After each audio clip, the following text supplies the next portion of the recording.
Welcome to Hosanna Ministries Lemalle. క్రీస్తునందు ప్రియులైనటువంటి క్రైస్తవ సోదరి సోదరిమణులందరికీ కూడా ఈ గుడారాల పండుగ 49వ గుడారాల పండుగ సందర్భంగా అందరికీ కూడా ఆహ్వానం పలుకుతూ ఉన్నారు.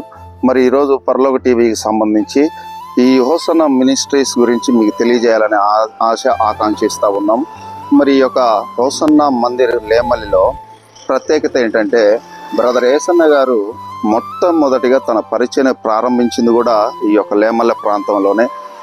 ఆ ప్రారంభించినటువంటి రేకుల యొక్క షెడ్ కూడా కాదు, లేకపోతే బిల్డింగ్ కాదు, ఒక పూరిపాకలో దేవుని యొక్క పరిచర్యను ప్రారంభించి ఎన్నో ఇబ్బందులను ఎదుర్కొని, ఎన్నో కష్టాలను ఎదుర్కొని ఈ రోజున మరి ఇంతటి గొప్ప మినిస్ట్రీకి ఎదగటానికి కారణం సేవకులు, పరిచర్యలో ఉన్నటువంటి విశ్వాసులు, ప్రార్థనలు.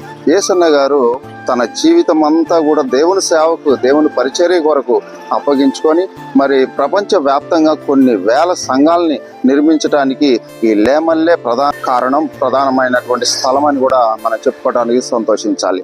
ఈ లేమల్లిలో ప్రారంభించిన ఈ పరిచర్య కొన్ని సంవత్సరాలు ఇక్కడ జరిగింది. మొట్టమొదటి గుడారాల పండుగ ఈ యొక్క లేమల్లిలోనే, ఇప్పుడు మనం వెళ్ళబోయి చూసిపోయేటువంటి స్థలంలోనే జరిగింది. ఇప్పుడు ఏసన్న గారు గుడారాల పండుగలను మొదటి సంవత్సరం నుంచి 10 సంవత్సరాలు చేసిన తర్వాత లేమల్లికి సంబంధించి గోరంట్లకి మార్చడం జరిగింది. అక్కడ కొన్ని సంవత్సరాలు గుడారాల పండుగను ప్రారంభించి చేశారు. అయితే ఇప్పుడు ఏసన్న గారు చనిపోయిన తరువాత మరలా తిరిగి ఎక్కడైతే సేవను ప్రారంభించారో ఆయన జ్ఞాపకార్థకంగా ఈ దయాక్షేత్రం అనేటువంటి ప్రాంతంలో ఈ యొక్క గుడారాల పండుగల్ని నిర్వహిస్తూ ఉన్నారు. ఇప్పుడు మీరు చూస్తున్నటువంటి ఈ యొక్క మందిరం ఒకప్పుడు పూరిపాక. ఈ పూరిపాకలోనే ఒక 5గురితో 10 మందితో ప్రారంభించిన పరిచయం ఈరోజు కొన్ని లక్షల మంది యొక్క సహవాసంగా ఏర్పడిందని చెప్పుకోవడానికి అతిశయోక్తి లేదు. ఏసన్న గారు చేసినటువంటి ఈ పరిచర్యని వారి తద్వారా ఉన్నటువంటి సేవకులు, వారి పరిచర్యలకి సహకరించినటువంటి వారు అందరూ కూడా ఎంతో చేసినటువంటి కృషి వలన ఈ రోజున 49 సంవత్సరాలుగా గుడారాల పండుగని దిగ్విజయంగా నడిపించుతూ ఉన్నారు. 48 సంవత్సరాలు గడిచిపోయి 49వ గుడారాల పండుగను ప్రారంభించడానికి దేవుడు ఈ యొక్క హోసన్నా మినిస్ట్రీస్ కి కృప చూపించాడు అని చెప్పుకోవడానికి ఎలాంటి సందేహం లేదు. ఈ యొక్క మందిరాన్ని లోపల ఏసన్న గారు చేసినటువంటి ప్రతి ఒక్క ప్రార్థనా గృహ గాని, వారు నివసించిన ప్రాంతం గాని ఇప్పుడు మనం చూద్దాం.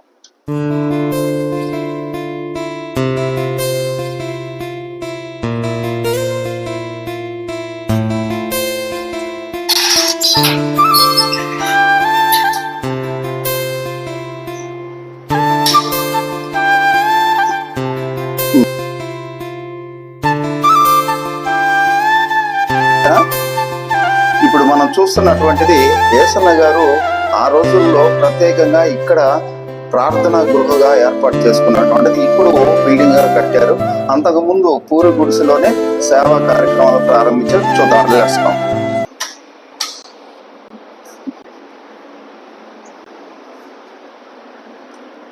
ఇది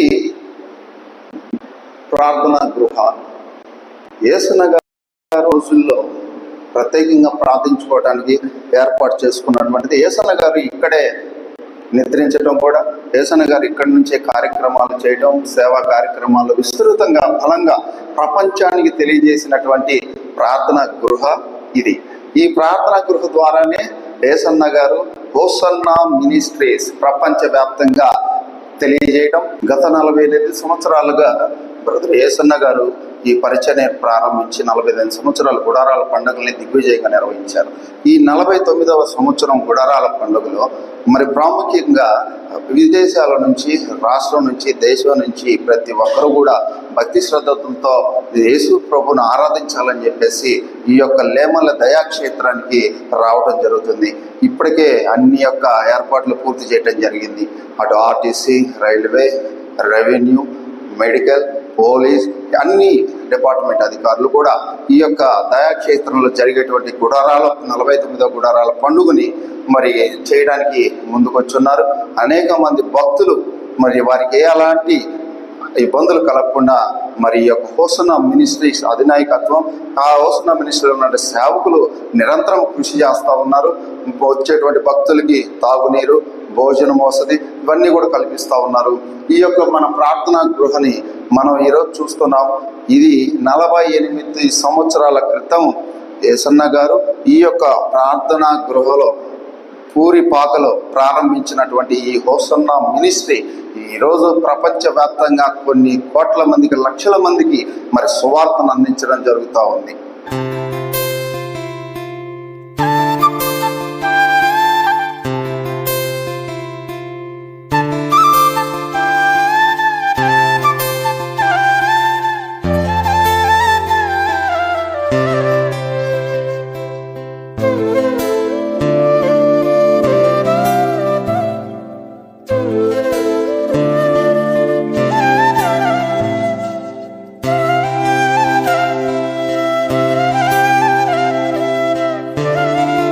మీరు ఇప్పుడు చూస్తున్నటువంటి ఒక మందిరం ఒకప్పుడు యేసన్న గారు సేవ ప్రారంభించినటువంటి టైంలో ఒక చిన్న పూరిపాక, ఇక్కడే ఇదే స్థలంలో పూరిపాకలో యేసన్న గారు ప్రారంభించినటువంటి పరిచయాలు నేడు మీరు లక్షల కొద్ది మంది చూస్తున్నటువంటిది. ఈ మందిరంలో యేసన్న గారు ప్రారంభించినటువంటి ప్రార్థనా గృహ కావచ్చు, లేకపోతే ఇక్కడ ఈ మందిరం ఒకప్పుడు పూరిపాకలో ఉన్నప్పుడు తుఫాను కూడా పడిపోయిన, తినడానికి తిండి లేకపోయినప్పటికీ కూడా మరి దేవుని యొక్క పరిచర్యలోనే నిమగ్నమై అనేకమైన కష్టాలని, నష్టాలను ఎదుర్కొని ధైర్యంగా ప్రభువుని ప్రకటిస్తూ మరి ఆయన దేవుని యొక్క వెళ్ళిపోయిన తర్వాత కూడా వారి యొక్క అనుచరులైనటువంటి సేవకులు మరి ఈ యొక్క మందిరాన్ని దేశవ్యాప్తంగా, ప్రపంచవ్యాప్తంగా కూడా మందిరాలను నిర్మించి దేవుని పరిచర్యలో పాల్గొంటూ ఉన్నారు. ఇప్పుడు మీరు చూస్తున్నటువంటి ఈ యొక్క మందిరం ఇదంతా కూడా ఒకప్పుడు పూరిపాక, ఒక 10, 15, 20 మంది విశ్వాసులు మాత్రమే ఇక్కడ ప్రార్థనకి వచ్చి దేవుని యొక్క వాక్యాన్ని వినేవాళ్ళు. కానీ ఈ రోజున కొన్ని కోట్ల మంది ప్రజలు దేవుని వాక్యాన్ని ప్రకటించబడి దేవుని యొక్క సువార్తను అంగీకరించి హోసన్నా మినిస్ట్రీకి ఇంతమంది లక్షల కోట్ల మంది విశ్వాసులు ఉన్నారండి. ఈ యొక్క మందిరంలో యేసన్న గారు ప్రారంభించినటువంటి పరిచర్య నేడు మనం ఇక్కడ చూస్తున్నటువంటి డెవలప్మెంట్కి కారణం.